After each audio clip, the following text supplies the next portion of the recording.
오늘 설교의 제목은 도전하시는 예수님이 기대하시는 것이라는 제목으로 말씀을 나눌 겁니다. 예수님이 이 땅에 오셔서 도전하십니다. 우리의 생각을 도전하셔 우리의 기대와 소망을 도전하십니다. 특별히 예수님이 우리에게 도전하시는 것은 좋은 세상을 만들려는 사람들의 좋은 생각들에 도전을 하십니다. 악한 생각들 하는 사람들을 책망하셔요. 거기에는 도전이 필요 없습니다. 책망하시고 이게 나쁘다 말하면 되는데, 예수님이 도전하시는 건 사람들이 생각하는 좋은 생각들에 대한 도전입니다. 오늘 예수님께서 그렇게 도전하시는 예수님이 지금 많은 실망을 보이시지만, 그럼에도 불구하고 이 말씀 가운데 도전하신 예수님이 우리에게 기대하는 게 뭔지 훨씬 더 분명하게 보여집니다. 말씀을 통해서 예수님의 도전을 한 번 더 확인하시고, 또 그 예수님에게 기대하는 바로 그것을 내어드리는 우리 모두가 되기를 바랍니다. 자, 16절 보셔요. 16절 보시면 세대 얘기가 나옵니다. 이 세대를 무엇에 비유할꼬라고 얘기하셔. 예수님 사시는 그냥 그 세대입니다. 그 세대. 뒤에 나오는 20절에서부터는요, 예수님이 사셨던 그 동네들입니다. 예수님이 나시기는 베들레헴에서 나시고요. 베들레헴에서 나시고 애굽으로 잠깐 가셨다가 다시 올라가서는 나사렛에서 어린 시절을 사시고요. 그리고 가버나움으로 이사를 가셨어요. 그래서 마지막 주소지는 가버나움입니다. 갈릴리 그 해안가에 있는 가버나움에서 사셨고, 그리고 고라신 베세다는 그 조금 위에 동네, 바닷가 따라 가다 보면 나오는 좀 옆 동네입니다. 예수님이 사시던 시대, 그리고 예수님이 사시던 그 동네, 그러니 그냥 삶의 그 현장입니다. 예수님이 거니셨던 곳이고, 예수님이 가르치셨던 곳이고, 또 예수님께서 어떻게 하나님 나라를 살아가는지 모두에게 보이셨던 곳이고, 그리고 귀하신 능력으로 많은 이들을 고치시고 귀신을 쫓아냈던 능력을 행하셨던 바로 그 시간, 그리고 바로 그곳, 삶의 바로 그 자리에 관한 이야기입니다. 예수님이 있던 곳, 그곳엔 도대체 어떤 분위기였을까? 예수님이 거기에 대해서 판단을 하시며 우리에게 알려주십니다. 이 세대는 무엇에 비유할꼬? 시장들에 앉아서 서로를 부르는 아이들과 같다. 이 시대는 그냥 거기 앉아서 부르는 아이들 같아요. 아이들이 뭔가 말을 하죠. 아이들이 부르는 노래 같습니다. 이야기는 간단하기 때문이에요. 노래는 내용은 이런 거죠. 우리가 너희들 위해 피리를 불어도 너희는 춤추지 않고, 또 우리가 장송곡을 불러도 너희들은 통곡하지 않아요. 짧은 노래입니다. 아마 예수님 당시 사람들이 아는 노래일 거고요. 정말로 시장통에서 아이들이 부르는 노래일 겁니다. 이렇게 노래를 하면서 고무줄을 했는지, 아니면 이렇게 노래를 부르면서 쎄쎄쎄를 했는지 그건 잘 모르겠어요. 하지만 아이들이 부르는 노래는 분명하고요. 노래가 의미하는 바도 분명합니다. 의미하는 바는 반응이 없다는 거죠. 우리가 뭘 해도 너희들은 반응이 없네, 그러면서 때로는 놀리듯이, 아니면 뭐라 그래야 되나요? 빨리 해보라고 이럴 수 있어요. 그런 거죠. 노래를 못하면 뭐예요? 못난 사람 이러면서 노래를 하면 노래하라는 거죠. 우리가 피리를 불어도 너희가 춤추지 않네, 자꾸 그렇게 노래한다는 건 아마 너희들 춤춰라 라는 얘기일 거고, 우리가 막 슬픈 노래 부르면 너네들 우는 척 해라, 어떤 맥락인지 잘 모르겠습니다. 많은 이런 노래가 있었던 것 같고, 아마 아이들이 이런 노래를 부르며 놀았을 것 같고, 의미하는 바는 반응이 제대로 없으니 제대로 해라, 이런 방식으로 노래를 불렀을 겁니다. 예수님이 이 아이들의 노래에 이 세대를 비유합니다. 이 세대는 그러니 반응이 없는 세대예요. 그리고 제대로 된 반응이 없는 겁니다. 이 세대는 뭔가 반응이 없어요. 예수님 오셔서 말씀을 전하시는데 거기에 대한 반응이 있어야 되는데 반응이 없습니다. 아니, 반응이 있다고 해도 제대로 된 반응은 아니에요. 즐거운 피리를 부르면 춤춰야 되는데 이상한 일을 하는 거죠. 슬픈 노래, 장송곡을 부르면 가슴을 치고 울어야 되는데 기대했던 그 반응이 나오지 않습니다. 이 세대는 그런 세대라고 예수님이 지금 말씀하셔요. 이 세대가 그렇다고 말씀하시는 이유는 그냥 바로 그 뒤에 나옵니다. 요한에 관해서 얘기하시죠. 요한에 대한 이 세대의 반응이 이상해요. 요한이 와서 먹지도 않고 마시지도 아니하며 저희가 말하기를 귀신이 들렸다 하더니, 요한은 이 땅에서 살면서요 굉장히 금욕적으로 살았습니다. 경건한 금욕주의 삶을 살았어요. 자기 부인의 삶을 삽니다. 사람들은 요한을 보면서 뭔가 특별하다는 걸 알아요. 하는 행동들, 하는 말들, 아니 요한이 태어날 때부터 누가복음을 보면요, 사람들은 요한에 대한 기대가 있었습니다. 제사장 가문에서 태어났고요, 제사장 아버지 사가랴가 정말로 나이 많아서 낳은 아들이 요한입니다. 태어날 때부터 기적 같은 아이였어요. 나이가 얼마나 됐는지 정확하게 나이가 기록되어 있지 않지만 뭐 우리식으로 말하면 뭐 나이 거의 60이 넘어서 낳은 아들입니다. 놀랍죠? 여러분들 주변에 나이 60 넘어서 태어난 그런 부모님에서 태어난 아이가 있나요? 없죠. 아마 그런 아이가 있다면요, 동네 사람들은 다 알 겁니다. 와, 저 집은 나이 60이 넘어서 낳은 아이예요. 뭐 그 전에 뭐 줄줄이 한 아이를 한 10쯤 낳은 집에서 하나를 낳았다면 와, 또 그럴 수도 있네, 뭐 이렇게 생각하겠지만, 이제껏 아이가 없었던 집, 나이 많아 늙어진 그 부부에게서 낳은 아들이 요한입니다. 그러니 사람들이 깜짝 놀라는 거죠. 이 아이는 주목받는 아이였어요. 그냥 주목받는 것도 아니죠. 제사장 가문이기에 주목받고, 나이 많아서 태어난 아이기에 주목받고, 또 그 아이가 태어나면서 놀라운 기적이 있었습니다. 사가랴가 말을 못했어요. 하나님에게 제사 드리러 들어갔다가 하나님의 천사와 이야기하고 그 소식을 듣고 약간 믿음 없는 말 하다가, 너 아이가 태어날 때까지 말 못하는 게 낫겠다 싶어서 입을 닫아버리셨어요. 그러니 사가랴가 하나님 앞에 들어가서 제사하고 나왔는데 말을 못합니다. 사람들이 온갖 이야기를 다 하죠. 도대체 무슨 일일까, 무슨 일일까. 시선이 주목됐던 집안이에요. 그런데 갑자기 아이가 나와서 배가 점점 불러오죠. 온갖 이야기들, 뭐 구설수, 나쁜 이야기, 아니면 신비한 이야기, 온갖 이야기들이 이 요한, 세례 요한의 주변에 많았었을 거라고 짐작할 수 있습니다. 제사장 집안에 늦게 태어난 아이, 제사 드리러 들어갔다가 나온 사가랴 제사장은 말을 하지 못해요. 설명하려고 하지만 설명도 안 합니다. 그러니 사람들은 궁금증만 커져가고 기대만 점점 커져가죠. 아이는 태어나 기쁨이 가득합니다.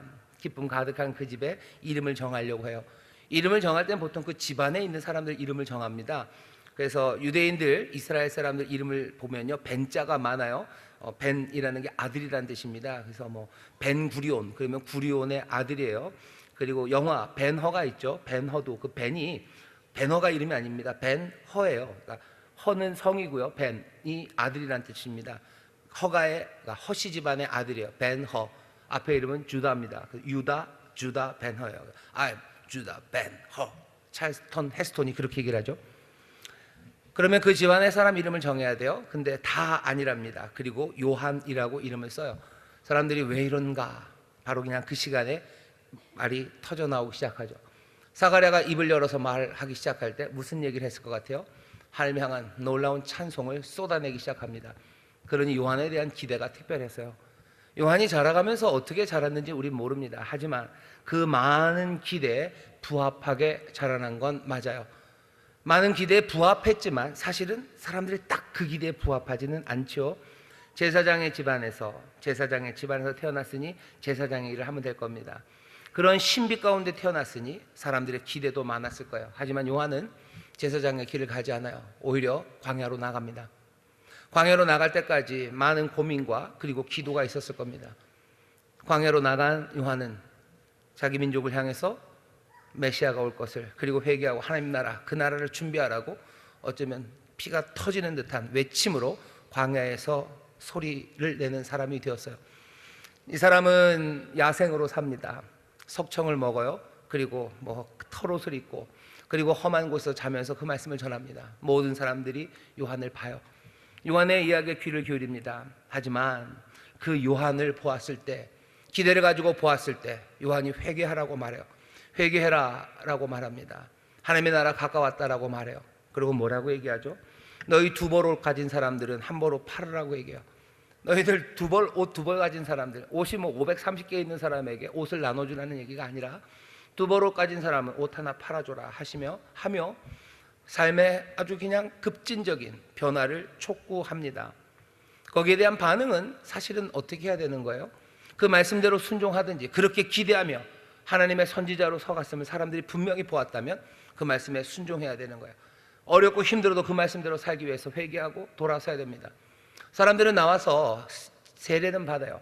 예수님도 나와서 세례를 받은 것처럼 사람들이 요한의 앞에서 세례는 받습니다. 하지만 요한이 얘기했던 그 회개, 그 돌아섬의 이야기는 제대로 이루어지지 않은 것 같습니다. 요한에 대한 제대로에 대한 반응 없죠. 먹지도 않고 마시지도 않는 그 경건한 금욕의 삶, 어쩌면 회개하고 사람들은 그 경건한 삶으로 돌아왔어야 돼요. 그게 회개에 합당한 열매입니다. 그런데 사람들은 그렇게 하지 않아요. 세례는 받고 선지자라고 뭔가 추앙은 그러더니 받아들이지 않습니다. 그리고는 얘기하는 말이 귀신 들렸다라고 말해요. 요한은 귀신 들렸다. 요한이 태어나면서부터 광야로 나갈 때까지 사람들은 즐겁게 봤어요. 사람들에게 침례를 줄 때까지, 세례를 줄 때까지도 즐겁게 봤습니다.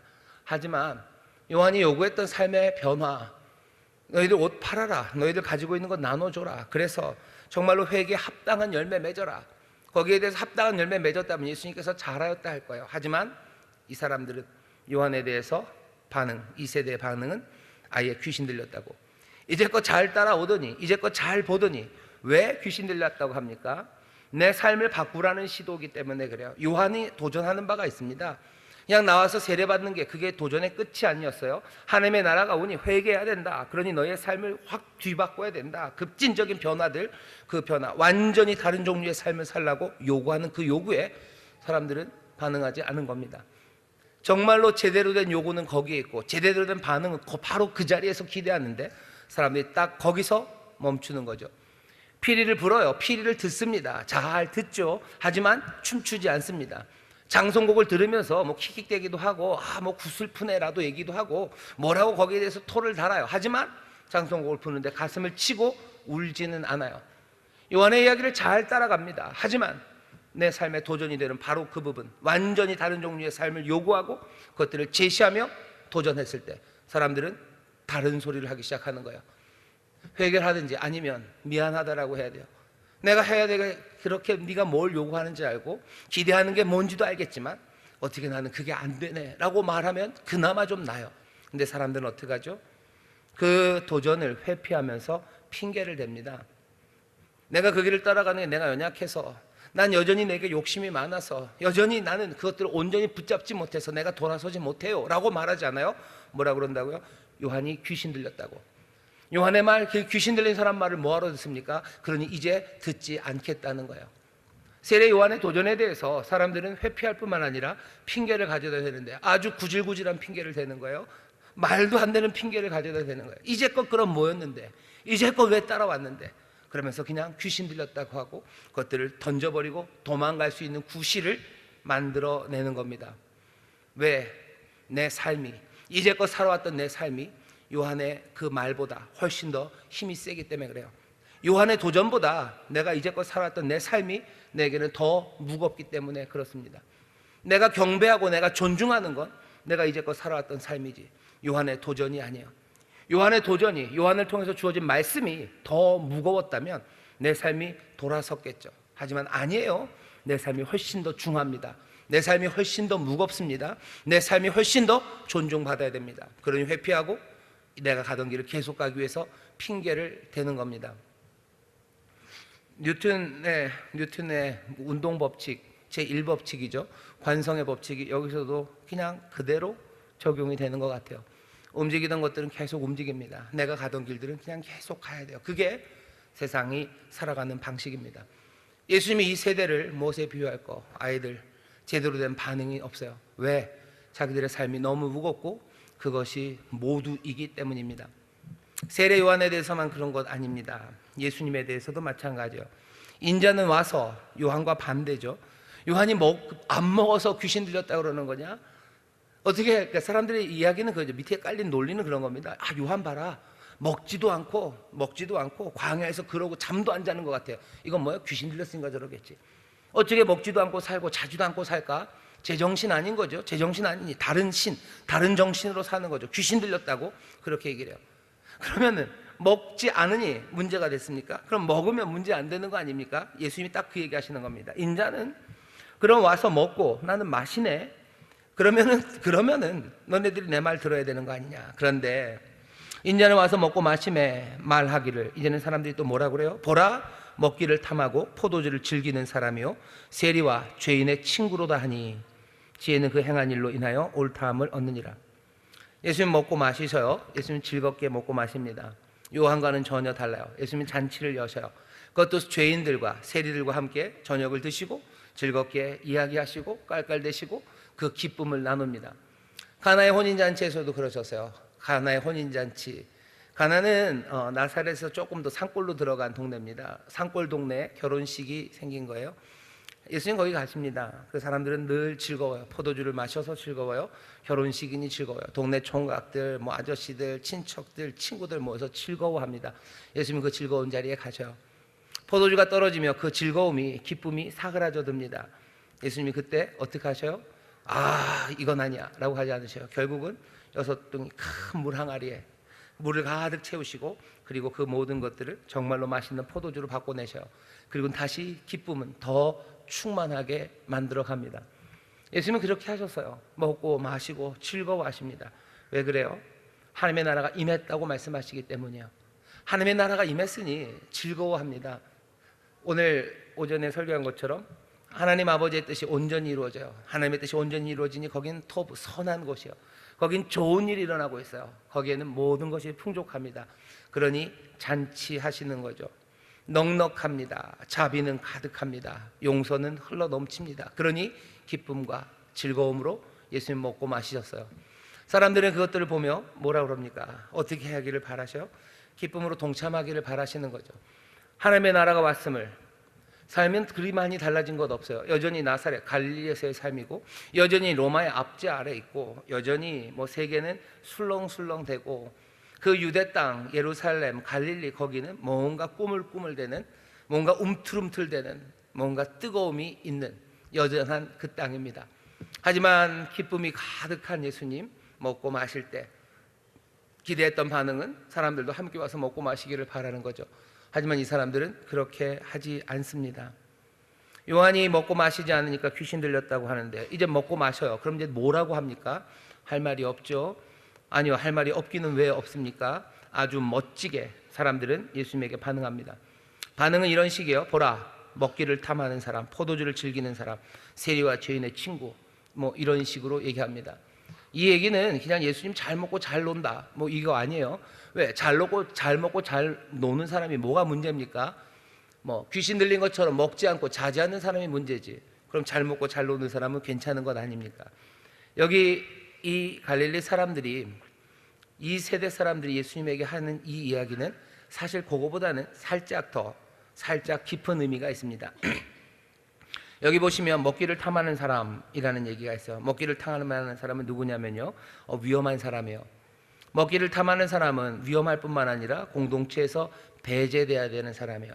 그냥 배제가 아니라 어쩌면 죽어야 될 사람입니다. 아, 그렇게 심합니까? 신명기 21장에 보면 부모가 자녀를 고발하는 이야기가 있습니다.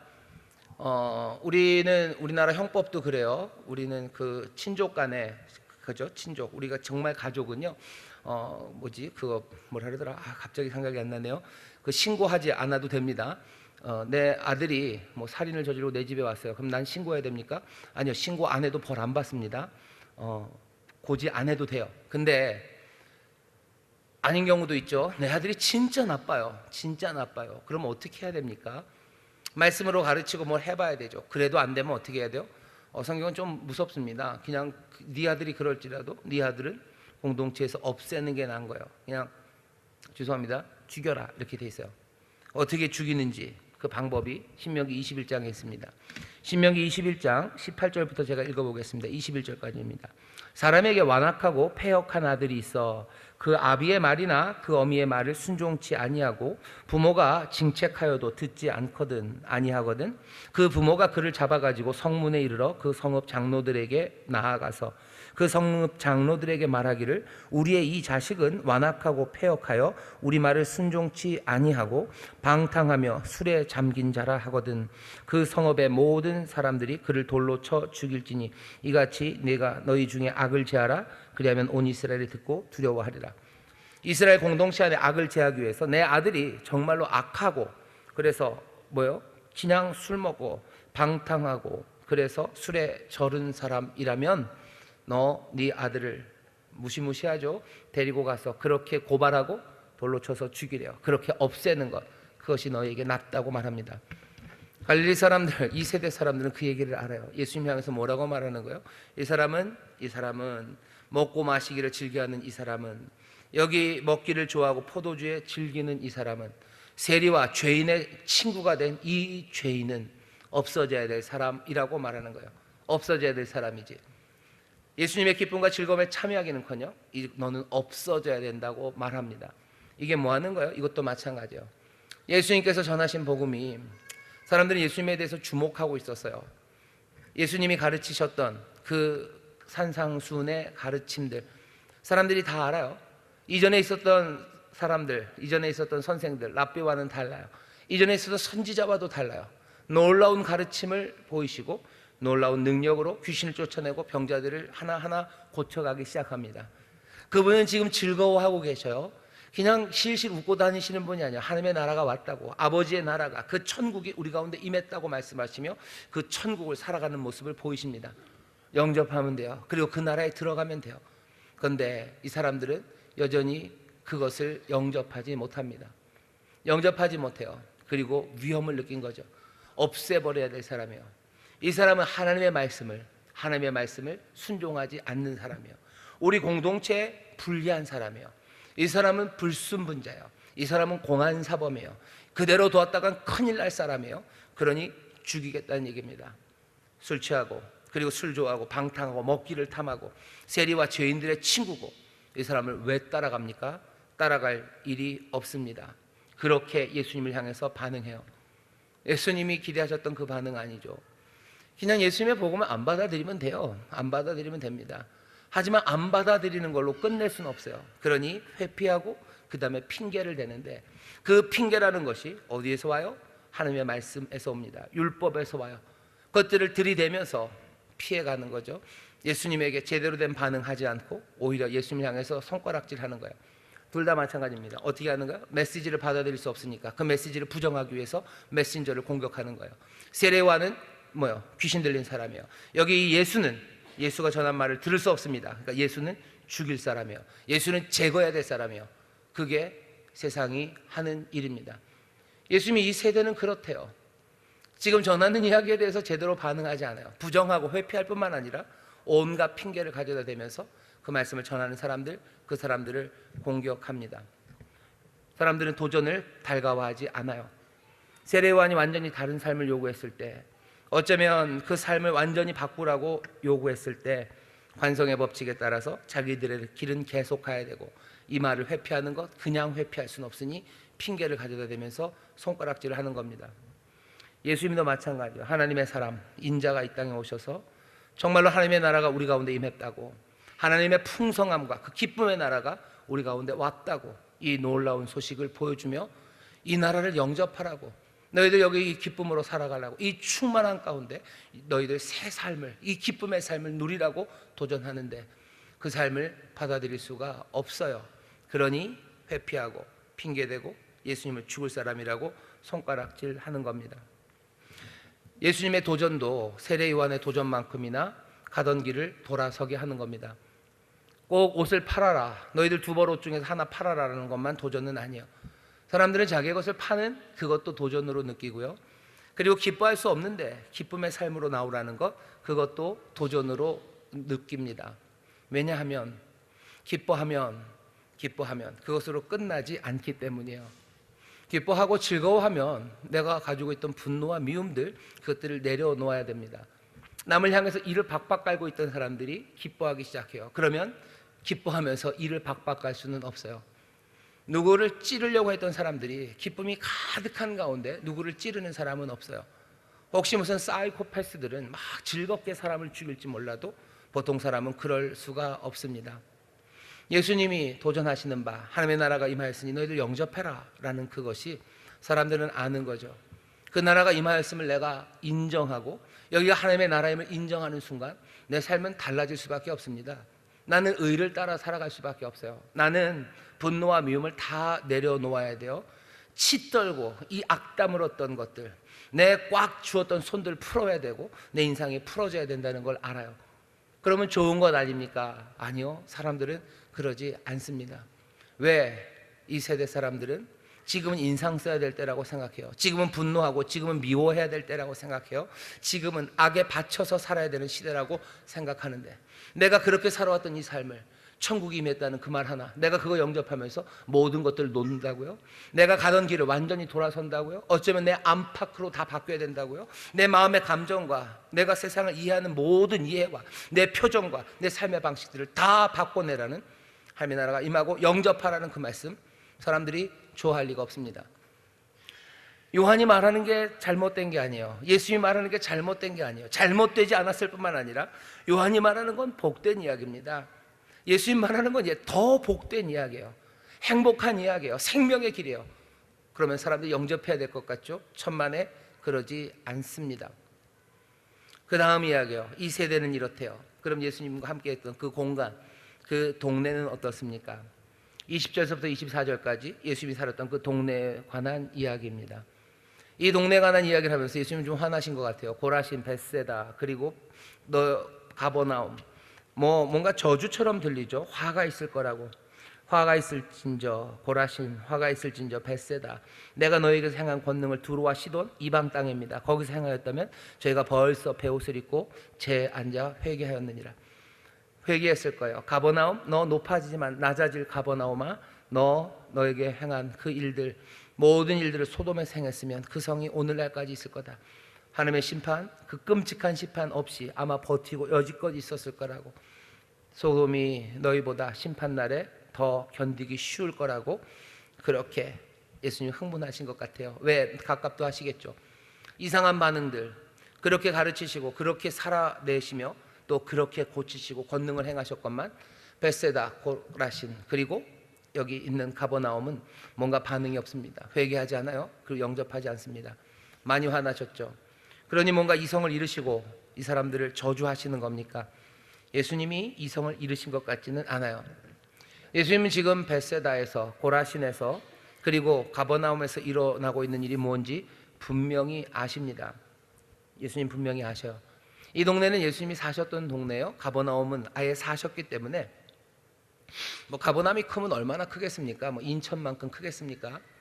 조그만 동네, 그냥 늘 보던 비즈니스 파트너들, 아니면 예수님 목수였으니까 찾아왔던 커스터머들, 아니면 출장 수리하면서 갔던 만났던 사람들, 또 예수님이 한 집안에 가장으로 사셨어요. 그러니 자기 어린 동생들 때문에 어린 동생들과 알았던 내 동생의 친구들의 부모님들, 그런 식이죠. 예수님이 다 아는 사람들입니다. 거기서 알았던 그 사람들을 모르실 리가 없어요. 그 사람들의 생각을 모르실 리가 없어요. 그 사람들이 무슨 꿈을 꾸고 무슨 이야기를 하는지 예수님 다 아십니다. 예수님이 보니 예수님이 가르치신과 예수님이 향한 모든 일들을 보고 사람들은 변한 게 없어요. 변한 게 없습니다. 변한 게 없이 그 생각을 그대로 해요. 가버나움의 사람들이 그대로 합니다. 고라신, 벳세다의 사람들이 그대로 해요. 달라진 게 아무것도 없죠. 자기들이 생각하는 바가 흔들리지 않아요. 도대체 무슨 생각입니까? 부딪히는 생각은 예수님은 하나님의 나라에 대해서 가르치셔요. 이 사람들도 하나님의 나라에 대한 꿈이 분명히 있는 사람들입니다. 예수님이 걸으셨던 곳은 갈릴리입니다. 거긴 유대인들이 있는 곳이에요. 물론 갈릴리 다른 도시들은 조금 유대인이 아닌 다수가 이방인인 동네도 있어요. 하지만 가버나움만 해도 유대인 동네입니다. 당연히 벳세다, 고라신은 더 그래요. 여기는 이 유대인들은 우리가 조금 아셔야 되지만 잘 아시겠지만 이 사람들은 특별한 사람들이에요. 이 사람들은 수백 년 동안 지난주였죠. 위로받기를 포기한 사람들, 이 사람들은 이스라엘입니다. 메시아에 대한 소망, 하나님 나라에 대한 소망, 그 소망이 불일 듯한 사람이요. 예수님이 있던 그 동네 사람들은 메시아, 하나님 나라 이런 거에서 전혀 무지한 사람들이 아니에요. 이 사람들은 수백 년을 그 이야기를 들었던 사람들이고요. 그리고 그 꿈을 여전히 꾸고 있던 사람들이에요. 예수님 당시라는 시간은요, 그 꿈이 다른 어느 때보다도, 이스라엘 역사 어느 때보다도 활활 불타오르던 그런 때예요. 종교적인 열심들, 뭔가 하나님의 나라에 대한 기대들이 점점 채워졌던, 어쩌면 종교적인 그 열정이 가득했던 시기입니다. 벳세다에 있는 사람도, 고라신에 있는 사람도, 가버나움에 있는 사람도, 어느 사람 하나 할 것 없이 모든 유대인들은 다 하나님의 나라에 대한 그 생각을 가지고 있어요. 예수님이 그들에게 말씀하시는 거예요. 너희들 하나님의 나라가, 같은 말을 쓰는 거죠. 천국이, 하나님의 나라가 임했다고 얘기해요. 이 사람들이 예수님의 말을 영접하지 않은 이유가 뭔지 아십니까? 예수님이 아무것도 하나님의 나라에 대해서 모르는 사람들 앞에 와서 하나님의 나라가 왔다 그러면 그게 뭔데요? 라고 물어봤을 거예요. 하지만 이 사람들은 묻지 않아요. 왜 묻지 않아요? 자기들도 하나님의 나라에 대해서 확실하게 알고 있어요. 예수님의 가르침이 권세가 있고, 예수님이 귀신을 쫓아내고 병든 사람 고치는 거, 그건 놀랍습니다. 구약의 선지자, 선지자보다 더 위대한 신이가 오신 것 같아요. 하지만 예수님이 하시는 하나님의 나라, 천국에 관한 이야기와 우리가 그렇게 뜨겁게 붙잡고 있었던 천국, 하나님의 나라에 관한 이야기가, 그 그림이 달라요. 다르면 사실은 버리고 예수님의 이 설명과 예수님이 그들에게 전하셨던 그 나라를 영접하면 되는데, 여기 왔다는 걸 받으면 되는데, 이 사람들 못 받는 거죠. 왜? 이 사람들 하나님의 나라를 달리 생각하고 있기 때문입니다. 예수님이 아셔요? 아십니다. 예수님은 그거 아셔요. 모르는 사람들 아니에요. 이 사람들이 하나님의 나라에 대해서 뭐라고 얘기하는지, 예수님이 말하는 걸 이 사람들이 들은 것보다 어쩌면 예수님이 더 오랜 시간 이 사람들이 말하는 하나님의 나라에서 들어왔던 분이셔요. 그 사람들 하나님의 나라를 어떻게 생각합니까? 그 사람들은 뭐라고 하나님의 나라를 이해합니까? 어떤 방식으로 그 나라가 임할 것을 기대합니까? 예수님은 아셔요. 어떤 생각입니까? 온통 그것은 혁명에 관한 거예요. 온통 다 혁명입니다. 누가 그 혁명의 깃발을 앞에서 들고 갈지, 어디에서 그 깃발이 올라갈지 사람들은 의견이 분분합니다마는 결국은 혁명에 대한 생각이요. 누군가는 죽어나갈 거예요. 누군가는 거기서 그 죽음을 딛고 이겨나갈 겁니다. 그 이기는 이 메시아라고 이름 붙여진 그 그리스도가 와서 이제 이 싸움을, 이 혁명을 이끌어 갈 겁니다. 그게 그 사람들이 생각했던 버릴 수 없는 하나님의 나라에 대한 생각이요. 그 세대, 그리고 그 동네, 그 땅에서는 이 생각이 떠나지 않습니다. 로마라는 폭력, 그 외에도 수많은 정치적인 폭력들, 그 폭력을 제거하기 위해서 메시아는 칼을 높이 들 거예요. 폭력을 제거하기 위한 폭력입니다. 불경한 사람들, 그 사람들과 전면적으로 싸워 나갈 거예요. 이웃은 사랑할 겁니다. 하지만 원수는 미워할 거예요. 이웃은 정말로 뜨겁게 사랑하지만 원수는 철저하게 미워하면서, 적들과는 전면적으로 싸워가면서, 폭력을 제거하기 위한 폭력 얼마든지 사용하면서, 누군가 원수가 내 왼뺨을 때리면 어떻게 해야 될 거예요? 왼뺨을 때리면 어떻게 해야 됩니까? 예수님 뭐라고 얘기하셔요? 오른뺨을 갖다 대라고 그러죠. 왼뺨을 때리면 왜 오른뺨을 갖다 댑니까? 왼뺨을 때리면 나도 그 녀석의 왼뺨을 때리는 거, 그것 갖고는 부족하죠.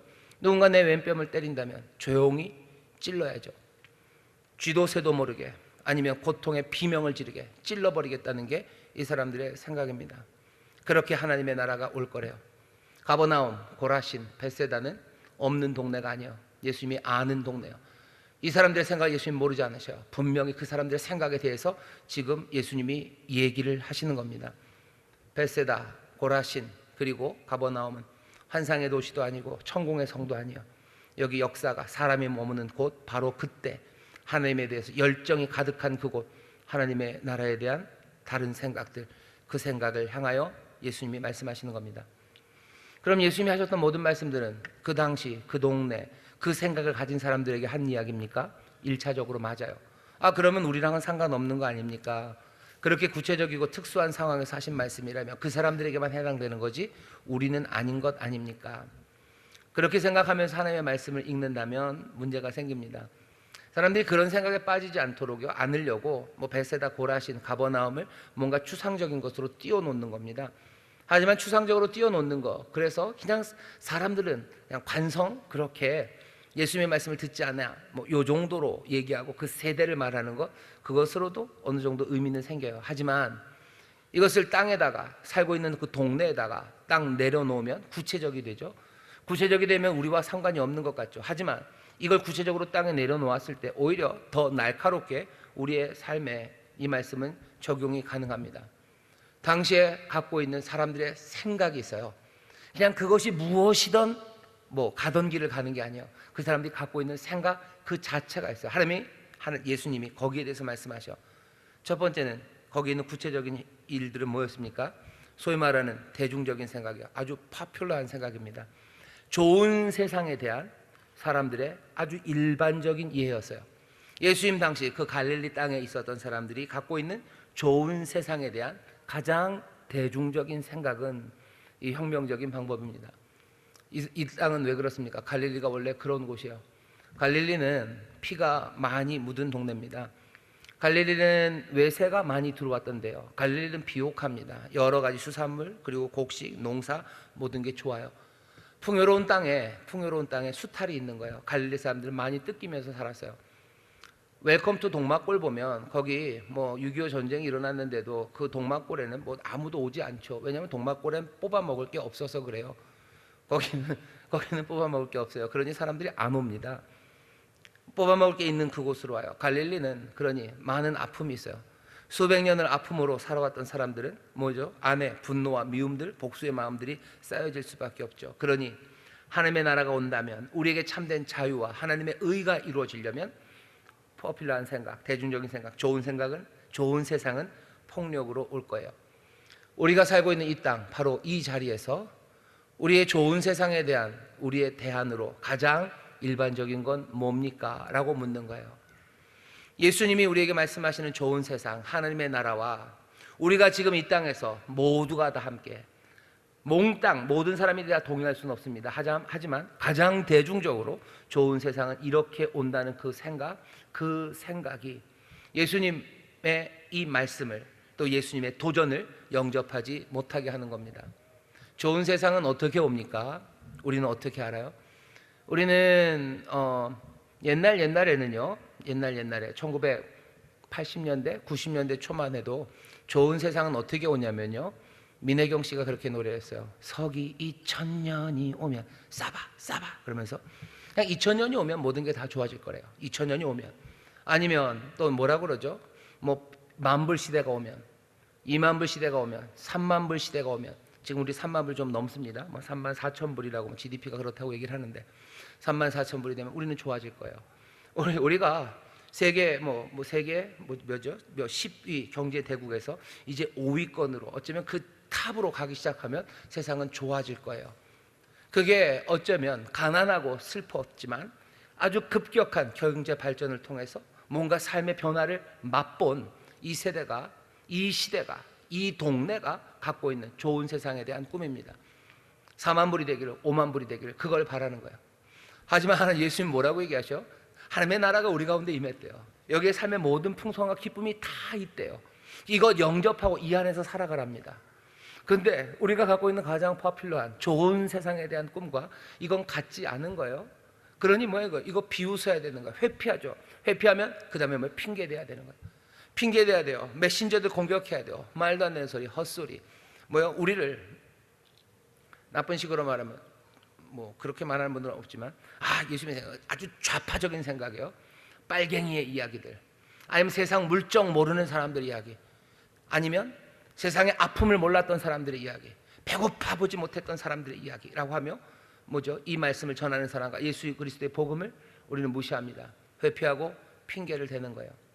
또 거기 그 동네에서 일어났던 일은요, 그냥 대중적인 생각이었을 뿐만 아니라 그냥 그것이 갖고 있는 특징입니다. 폭력적인 방법에 의한 꿈들이에요. 예수님은 그렇게 하지 않습니다. 예수님은 평화의 왕으로 이 땅에 오셨어요. 폭력적인 방법, 그 방법에 예수님 반대하십니다. 또 뭐겠습니까? 생각해 볼 게 있는 거죠. 왜 사람들은 폭력적이 됩니까? 우리 안에 있는 여러 가지 폭력에 관한 악한 죄의 문제이기 때문에 그래요. 또 하나는 뭐죠? 조바심 때문입니다. 폭력으로라도 뭔가를 이루어내야 되겠다는 그 생각들, 신뢰할 만한 것이 없기 때문에 폭력적이 되는 거예요. 또 왜 폭력적이 됩니까? 대안이 없기 때문이요. 다른 생각을 할 수가 없어요. 오래 아팠고 오래 힘들었고 다른 대안들 하나하나가 무너져 내렸기에 이제는 조바심에 폭력으로 뭔가를 하려는 그런 생각들이요. 우리나라는 왜 4만 불, 5만 불을 얘기합니까? 다른 것으로 되지 않았기 때문이에요. 다른 것들로는 안 돼요. 무슨 의를 따라서 걸어갔던 사람들, 그래서 좋은 세상이 오지 않았어요. 정직하게 살아가며 뭔가 기쁨을 누렸던 그런 대안들, 그런 거 이루어지지 않았어요. 사랑으로 서로를 돌보고 살아가는 거, 그것으로 되지 않았어요. 그냥 남는 신화는 부동산에 대한 신화예요. 부동산 신화, 그리고 내가 남겨놓는 여러 가지 소위 말하는 재형 저축들, 부동산들, 내가 가진 모았들, 그것이 우리의 삶을 지켜준다고 우리는 믿게 된 거예요. 조바심이에요. 다른 대안은 없어집니다. 상상할 수 없어요. 돈이 없이 행복할 수 있다는 걸 상상할 수가 없어요. 내가 저축해 놓은 것 없이도 얼마든지 기쁨으로 두려움 없이 살아가고, 나뿐만 아니라 내 자녀들까지 그 기쁨으로 살아간다는 걸 우리는 상상할 수가 없어요. 내가 무슨 몇 억 모아놓지 않았는데 내 노후가 기쁨으로 가득 찰 거라고 누가 상상합니까? 대한민국에서 그거 상상할 수 있는 사람이 있으셔요? 예수님이 우리가 말하시는 바는 뭔데요? 네 보물을 땅에 말고 하늘에 쌓아두래요. 거기 좀이나 동록이 해야지 않아요. 거기는 도둑이 들어오지 않아요. 네 모든 것들을, 네 귀한 것들을 하늘에 쌓아두라고 말씀하시고, 그렇게 천국을 누리라고 하는데, 그 말씀은 우리는 콧방귀 낍니다. 말도 안 되는 소리예요. 왜? 우리는 그 상상을 할 수가 없어요. 우리가 이제껏 살아왔던 그 대안이 무너졌던 것들을 보았기에 우리는 조바심 치며 우리가 오직 신뢰할 것 하나, 그것을 붙잡은 거고, 그것이 모든 사람에게 함께 공통적이 되어 간다면 그건 굳어져 버리는 거죠. 이 강력함이 벳세다에 있는 겁니다. 고라신에 있는 거예요. 벳세다, 고라신, 그리고 가버나움은 뭐라고 생각해요? 거긴 돈도 아니에요. 왜? 돈 그거 한 방에 사라져요. 그냥 로마가 짓밟고 빼앗아가면 돈이 무슨 소용이 있습니까? 우리랑은 전혀 다르죠. 거긴 그래서 돈을 어떻게 하겠다고 생각하지 않아요. 피를 흘려야 된다고 생각하는 거예요. 이 압제의 힘들을 몰아내야 되는 거예요. 그냥 칼로 찔러야 되는 거고, 그냥 죽여서 몰아내야지 끝나는 거지. 좋은 세상은 그렇게 온다고 생각하는 거죠. 우리는 그건 아닙니다. 로마의 압제, 우리도 단검을 들고 함께 나갈 수 있는 사람들은 아니에요. 하지만 우리도 이 땅에 이 고라신과 벳세다 그리고 가버나움에 있었던 사람처럼 우리가 생각하는 좋은 세상, 그 좋은 세상을 이루는 그 방법에 대해서 예수님이 전하신 그것과는 전혀 다른 것들을 아주 강고하게 우리가 함께 갖고 있고, 그 생각 자체, 그것 안에는 죄악된 것이 있어요. 이 벳세다와 가버나움 사람들이 폭력적인 것처럼 우리는 뭐예요? 탐욕이라는 것으로 여기에 있어요. 우리가 생각하는 좋은 세상에 대한 꿈이 그렇게 좋은 동기만은 아닙니다. 사람들은 그것들을 다 포장하고 싶어요. 포장하고 가리고 싶어 하지만 그냥 그대로 까놓고 보면 그건 탐욕일 뿐이에요. 사람들이 뭔가 혁명이라고 말하지만 그건 폭력일 뿐이에요. 그거는 사람을 죽이는 일이고 폭력일 뿐이에요. 그냥 악함으로 대하는 것일 뿐입니다. 하나님의 나라는 그렇게 임하지 않아요. 예수님은 그렇게 임하지 않아요. 그런 나라 아닌데 예수님은 아시는 거죠. 가버나움을 아십니다. 왜 그런지 다 아셔요. 무슨 생각하는지 다 아셔요. 예수님 지금 비이성적으로 화가 나서 이 사람들이 쏟아붓는 것 아니에요. 왜 내 말 안 듣냐? 너네들은 도대체 왜 내 말 안 듣냐? 도대체 왜 말 안 듣는지 예수님 아십니다. 예수님 분명히 아셔요. 모르실 리가 없어요. 모르실 리가 없습니다. 아시면서도 이야기를 하시는 건 뭐예요? 다시 기회를 주는 거죠. 이 생각의 끝이 어디로 가는지, 지금 저주를 쏟아붓는 게 아니야. 너희들 그러면 어떻게 되는지 아냐? 그 끝은 이 나라를 영접하지 않고 니들이 생각했던 그 좋은 세상, 그 폭력으로 엎어버리려는 그 세상의 끝은 파멸입니다. 예수님이 왜 파멸이라고 생각하셔요? 두 가지예요. 하나는 아주 상식적인 생각으로 파멸이에요. 갈릴리는 너무 오래 당했어요. 하지만 로마가 얼마나 센지 사실은 알면서도 모릅니다.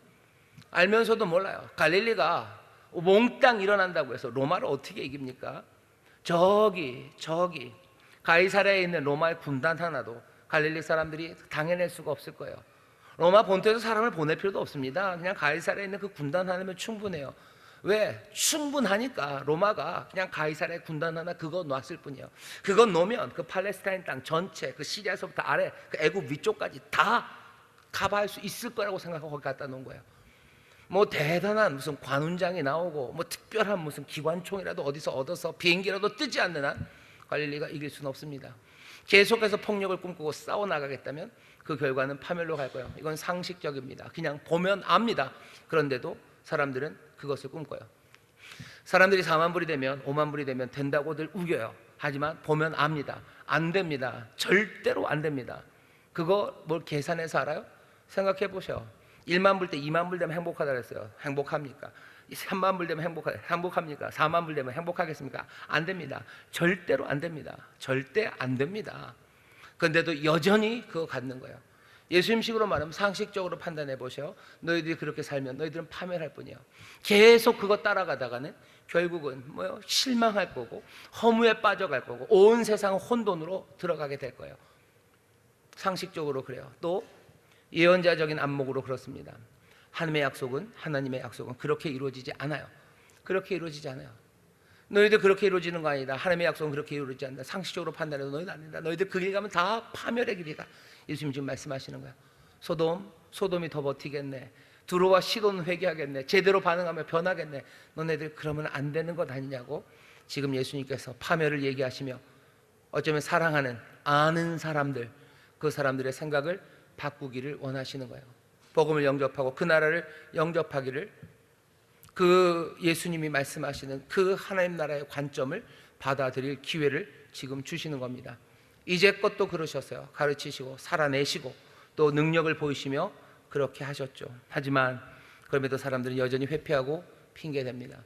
오늘 이 말씀을 우리에게 주시는 것도 마찬가지예요. 우리도 어쩜 여태까지 회피하고 핑계대었다면 다시 한번 예수님이 우리에게 보이시는 좋은 세상, 하나님의 나라, 천국에 대한 예수님의 설명, 예수님의 관점, 또 그 나라를 누리는 그 길에 대해서 다시 한번 분명히 듣고 우리가 회피하고 핑계대는 것 아니라 그 나라를 그리고 그 복음을 영접하기를 원하시는 겁니다. 이 복음이 들릴 때 회개하기를 바라시는 거예요. 이 복음이 들릴 때 기뻐하기를 원하시는 거예요. 내 삶을 돌이키고 내가 기쁨으로 예수님의 그 나라를 받는 거죠. 내 보배를 이 땅에 쌓는 게 아니라 하나님 나라 천국에 쌓는 그 일을 기쁨으로 받아들이는 거예요. 내가 복수하는 게 아니라 용서하라라는 그 말씀을 내가 기쁨으로 받아들이는 거예요. 내가 나를 위해서가 아니라 아버지의 나라와 아버지의 의를 위해서 살아가는 그 삶을, 내 목적 아니면 내 꿈, 내가 기대했던 것, 내 욕심, 그것들 다 내려놓고 염려와 두려움 없이 그 나라를 영접하는 것, 예수님이 바라시는 바는 그 반응입니다. 세상은 우리한테 두려움으로 살라고 얘기해요. 그죠? 두려움으로 살아야 돼요. 정신 바짝 차리고 두려워하라는 거죠. 정신 바짝 차리고 염려하라는 거죠. 끊임없이 생각하며 두려움과 근심에 빠져들라고 우리에게 얘기합니다. 왜? 여기는 하나님의 나라, 예수님이 말하는 하나님의 나라가 아니기 때문에 그래요. 여기는 땅에 쌓아놔야 되는 거예요. 창고를 지어야 되고 도둑이 들까, 종과 동록이 있을까, 그거 살펴야 돼요. 두려움과 염려로 살라고. 하지만 주님은 이 나라를 영접하며 너희들 기쁨으로 나오라고, 이 나라를 영접하라고 우리에게 말씀하십니다. 오늘 우리도 어쩌면 오랜 예수님에 대해서 알았던 고라신과 벳세다 그리고 가버나움 사람들인지 모르겠습니다. 하지만 우리가 예수님을 아는 것만큼이나, 아니 그보다 더 분명히 예수님 우리를 아셔요. 우리가 좋은 세상에 대한 무슨 꿈들을 꾸고 있는지, 좋은 세상은 이런 거다라고 우리가 믿고 있는 바가 뭔지 아셔요. 그러면서 어쩌면 답답하다고 얘기하셔. 그렇게 예배 때마다 은혜를 주시고 우리의 삶에 하나님의 놀라운 능력으로 치료하시고 고치시고 위로하시고 붙잡아 주셨건만 여전히 우리는 예수님의 도전에 대해서는 회피하는 거예요. 하나님의 나라를 보긴 합니다. 듣긴 합니다. 하지만 그 나라를 영접하지는 않는 거죠. 내가 그 기쁨으로 살아가기 위해 내 모든 두려움을 내려놓을 수가 없는 거예요. 내가 하나님의 자비와 긍휼 그 안에서 얼마든지 풍성하게 살 수 있는데 난 여전히 내 욕심을 내려놓을 수 없는 거예요. 근심을 내려놓을 수 없고 남을 향한 경계를 내려놓을 수 없고 쌓아놓았던 담들, 그 담들을 무너뜨릴 수가 없는 겁니다. 회피하는 것으로 끝나지 않죠. 참 말도 안 되고 야비하게 핑계를 댑니다. 우리도 핑계를 참 많이 대요. 그리고 그 핑계가 얼마나 우스운지 한번 보셔요. 하나님의 나라를 위해서 그 나라 영접하니 그 나라에 합당하게 이제 그리스도의 몸된 교회, 우리를 한 몸으로 부르셨으니 그 교회를 위해, 또 우리에게 한 형제 자매된 우리의 믿음의 형제 자매를 위해서 예수 그리스도께서 자기를 내어주듯이 내 삶을 모두 다 내어놓으며 마음을 다하고 성품을 다하고 힘을 다해서 사랑하라고 우리에게 말씀하셨건만 우리는 것들을 회피하고 핑계대는 핑계가 뭡니까? 얼마나 그게 유치한지 보셔요. 우리는 그거 하나면 그거 그렇게 영접하지 않으면서 회피하면서 무슨 핑계 됩니까? 겨우 가장 중립적으로 되는 핑계가 뭐야? 나중에. 왜 나중에? 언제 나중에요? 언제 나중에? 우리 뭐라죠? 그 대출 다 갚은 후에, 아니면 우리 아이가 대학 간 후에, 나중에. 그 나라는 지금 임해서 그 나라 임하는 복된 삶을 지금 가지라는데 뭐라고 얘기하는 거야? 나중에. 이건 얼마나 궁색한 변명입니까? 사실은 별로 영접하고 싶지 않은 거죠. 회피하는 거죠. 하지만 핑계를 댑니다. 나중에는 그래도 좀 중립적이고 점잖아요. 다른 핑계는 뭐죠? 아까 그처럼 세례요한 미쳤다고 얘기하고 예수님 뭐 죽일 사람이라고 말하는 것처럼 뭐라고 핑계댑니까? 회피하면서 핑계대는 게 아이고 뭐 예수 믿는 게 그런 거냐고 얘기해요. 무슨 예수 믿는 게 그런 거야? 라고 얘기를 해요. 예수 믿는 건 그런 거 아니라는 거죠. 그런 거 아니고 뭐 예수 믿는 건 뭐예요? 그냥 별 문제 없이 잘 사는 거, 그게 예수 믿는 건데 뭐 내가 그렇게 내 삶이 뭐 불안불안하게 그렇게 가야 될 필요가 있냐고. 그게 예수님 믿는 거 아니라고 뭐죠? 회피하는 거예요. 그건 구원자가 아니라고 부정하는 겁니다. 그건 내 삶의 주인이 아니라고 부정하는 거예요. 미쳤다고, 버려야 된다고, 죽여야 된다는 거죠. 없애버려야 되는 거예요. 내가 생각하는 좋은 세상은 그 세상이 아니기 때문이에요. 내가 생각하는 좋은 세상은 돈은 좀 돈대로 있고 내 삶은 안정적이고 거기에 하나 덧붙여지는 거죠. 뭐 교회라는 좋은 곳에 가서 좋은 사람도 만나고 뭐 좋은 얘기도 좀 듣고 뭔가 좀 뭐 그렇게 살아가는 거, 그게 좋은 세상이지. 예수님 말하시는 그 하나님의 나라, 모든 것들을 다 팔아서 사야 되는 그 나라라고는 생각하지 않는 거예요. 그러니 회피하고 핑계댑니다. 온갖 구질구질하고 유치하고 말도 안 되는 핑계를 우리가 가져다 대요. 결과는 어떻게 됩니까? 예수님 말씀하시는 거예요. 결과는 파멸이죠. 그 나라 아니면 다른 모든 나라들은 다 흔들려 무너질 겁니다. Sooner or later, 언제이든 간에 곧 조금 나중에라도. 흔들리지 않는 나라, 영원한 나라가 우리 가운데 있는데 이 흔들리고 사라질 나라, 그 나라를 붙잡고 살아가는 사람들, 그 끝은 파멸입니다. 오늘이 되었건 내일이 되었건 그날은 급속하게 올 겁니다. 회피하는 사람들, 핑계를 대는 사람들이 많은 세대를 우리가 살아갑니다. 먼저는 우리가 회피하고 핑계대지 않는지 살펴보셔야 되고, 가장 좋은 것은 예수님이 도전하시며 기대했던 그대로 회개하고 기쁨으로 영접하는 거예요.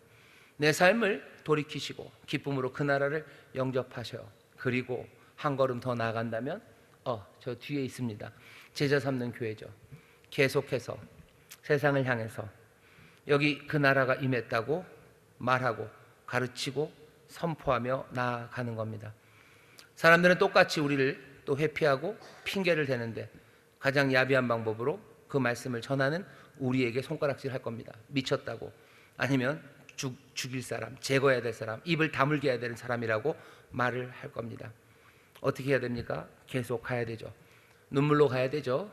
눈물로 씨를 뿌리며 우리는 가야 할 그 길을 걸어갑니다. 서로 격려하며 걸어갑니다. 서로 위로하며 걸어갑니다. 서로를 위해서 기도하며 그 길을 걸어갑니다. 회피하는 세상, 핑계가 난무하는 세상에서 계속 말하며 살아가는 사람, 예수님이 도전했던 바로 그 도전에 기대했던 그 바 그대로 회개하며 기쁨으로 영접하는 사람, 그 사람들이 우리들입니다. 우리 인천 수목의 모든 성도들이 예수님의 도전을 기쁘게 받아들이시고 눈물로 회개하시고 정말로 하나님 나라 천국을 누리게 되시기를 주의 이름으로 축원합니다. 여전히 그 전해지는 천국 복음에 회피하고 핑계대는 사람들이 많을지라도 눈물로 씨를 뿌리며 제자 삼는 그 일, 선포하며 나가는 그 길을 함께 격려하고 위로하며 기도하며 나가는 우리 모두가 되기를 바랍니다. 하나님의 나라는 그렇게 점점 더 이 땅에 풍성해집니다. 누룩처럼 퍼져가고 작은 겨자씨가 큰 나무로 자라듯이 그렇게 자라갑니다. 우리는 그 일을 볼 사람들이고, 그리고 그 놀라운 진리의 증인으로 부르셨습니다. 성령께서 우리에게 권능을 주셔서, 우리에게 능력을 주셔서 하나님의 자녀의 권세로 살아가게 하셔서 이 일을 보게 하시고 이 일을 증거하는 복된 사람들, 천국의 사람들로 삼아 주실 줄 믿습니다. 기도하겠습니다. 하나님, 오늘 예수님이 우리에게 도전하시는 도전, 정말로 좋은 세상에 대한 우리의 생각들을 도전하시는 천국 복음에 대해서 듣습니다. 주여, 주가 전하시는 그 복음을 사람들이 회피하고 핑계하는 것, 핑계대는 것, 아버지 하나님, 자기들이 가진 생각들을 내려놓지 못하기 때문입니다. 여러 가지 이유가 있고 왜 그런지 주님이 아시니 안타까움으로 우리를 부르시나, 그 안타까움, 그 예전의 아픔들, 그것이 우리를 어찌하지 못합니다. 아버지는 그 모든 것들을 다 털어내고 주께로 가는 이들 되게 하여 주옵시고, 그 도전의 회개와 기쁨으로 영접하는 하나님의 사람들 되게 하여 주옵소서. 아버지님, 또한 기도하옵기는 이제 그 놀라운 천국 복음을 우리에게 맡기셨으니 흔들림 없이 회피하고 핑계대는 이 세상을 향하여서도 눈물로 씨를 뿌리며 함께 위로하고 격려하며 기도하며 이 일들을 감당해내는 우리 모두가 되게 하여 주시사, 그 천국 누릴 뿐 아니라 그 천국이 자라나는 감격을 주와 함께 누리는 복된 주의 백성들, 하나님의 자녀들 되게 하여 주옵소서. 감사드리며 예수님 이름으로 기도하옵나이다. 아멘.